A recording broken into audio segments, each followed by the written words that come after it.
ಪೂರಾ D C office ಜಪ್ತಿ ಮಾಡ್ಬೋದು. ಪೂರಾ ಎಲ್ಲ ಇಡೀ ಆಫೀಸ್ ಜಪ್ತಿ ಮಾಡಬೇಕು ಅವರಿಗೆ. ಹಾಂ ಬಟ್ ಅವರು ಏನು ಹೇಳ್ತಾ ಇದ್ದಾರೆ ಕುಂತೇನೆ ಅಂತ ಹೇಳ್ಬೋದು, ಇದ್ದಾನೆ ಇಲ್ಲ ಅಂತೇಳಿ ಒಂದು ಸ್ಟಾರ್ಟ್ ಮಾಡಿದ್ರು. ಫಸ್ಟ್ ಇದು ಅದನ್ನ ಮತ್ತೆ ಮುಂದಿನ ಸಲ ಇಡೀ ಆಫೀಸ್ ಜಪ್ತಿ ಮಾಡಿ.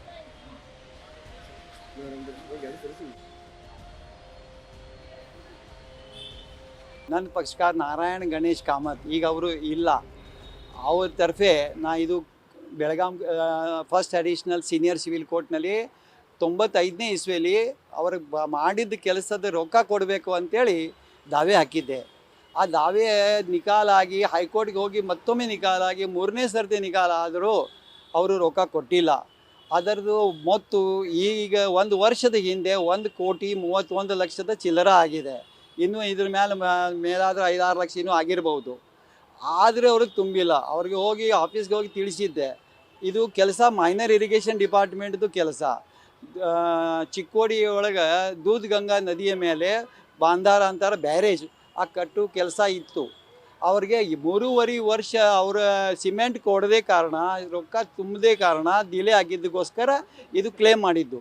ಈ ಕೇಸನ್ನು ನಿಕಾಲ ಆದ ನಂತರ 3ನೇ ಸರ್ತಿ ಬಾರಿ ನಿಕಾಲ ಆದರೂ ಅವರು ರೊಕ್ಕ ತುಂಬಿಲ್ಲ.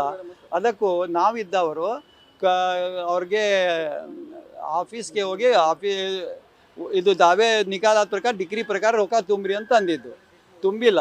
ಅವರು ಹೈಕೋರ್ಟ್ಗೆ ಹೋಗಿ ನನಗೆ ಸ್ಟೇ ಕೊಡಬೇಕು ಅಂತಂದರು. ಹೈಕೋರ್ಟ್ನವರು ಅವ್ರಿಗೆ 6 ವಾರ ಒಳಗಾಗಿ ಅಂದರೆ 2 ಜೂನ್ ಒಳಗಾಗಿ ಅರ್ಧ ರೊಕ್ಕ ತುಂಬ್ರಿ ಅಂತ ಹೇಳಿದರು. ಅರ್ಧ ರೊಕ್ಕ ಅಂದರೆ ಬಡ್ಡಿ ಸಹಿತ ಅಂತರು. ಅವರು ಇನ್ನೂವರೆಗೆ ರೊಕ್ಕ ತುಂಬಿಲ್ಲ ಅಂತ ನನ್ನ ಗಮನಕ್ಕೆ ಬಂದಿದೆ. ಅದಕ್ಕೂ ಈ ಆಸ್ತಿಯನ್ನು ಜಪ್ತು ಮಾಡಬೇಕು ಅಂತೇಳಿ ಸದ್ಯಕ್ಕೆ ಇದು ಒಂದು ಕಾರ್ ಅಷ್ಟು ಜಪ್ತು ಮಾಡ್ತಾ ಇದ್ದೇನೆ. ಇನ್ನು ಮುಂದೆ ಇಡೀ ಆಫೀಸದು ಜಪ್ತಿ ಬರ್ಬೋದು. ಈಗ DC ಕಾರ್ ಅಷ್ಟೇ ಯಾಕೆ ಜಪ್ತು ಮಾಡ್ತಾ ಇದ್ದೇನೆ, ಕೋರ್ಟ್ ಆದೇಶ ಏನಿತ್ತು ರೊಕ್ಕ ತುಂಬಬೇಕು 1,31,00,000 ಚಿಲ್ಲರ. ಅದರ ಮೇಲೆ ಅವರು ಹೈಕೋರ್ಟ್ಗೆ ಹೋಗಿ ಅಪೀಲ್ ಮಾಡಿದ್ದಾರೆ. ಅದರಲ್ಲಿ 50% ತುಂಬಬೇಕು ಬಡ್ಡಿ ಸಹಿತ ಅಂತ ಅಂದರು.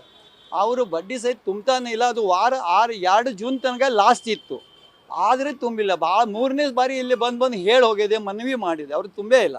ಅದಕ್ಕೂ ನನ್ನ ಕಾಮತನ ಪಕ್ಷಕಾರ ಸ್ವರ್ಗೀಯ ಕಾಮತನ ವಾರಸ್ದಾರ ತರಫೆ ನಾನು ಈ ಆಸ್ತಿ ಜಪ್ತು ಮಾಡಬೇಕಂತ ಸದ್ಯಕ್ಕೆ ಇದು ವೆಹಿಕಲ್ ಜಪ್ತು ಮಾಡಿದ್ದೇನೆ.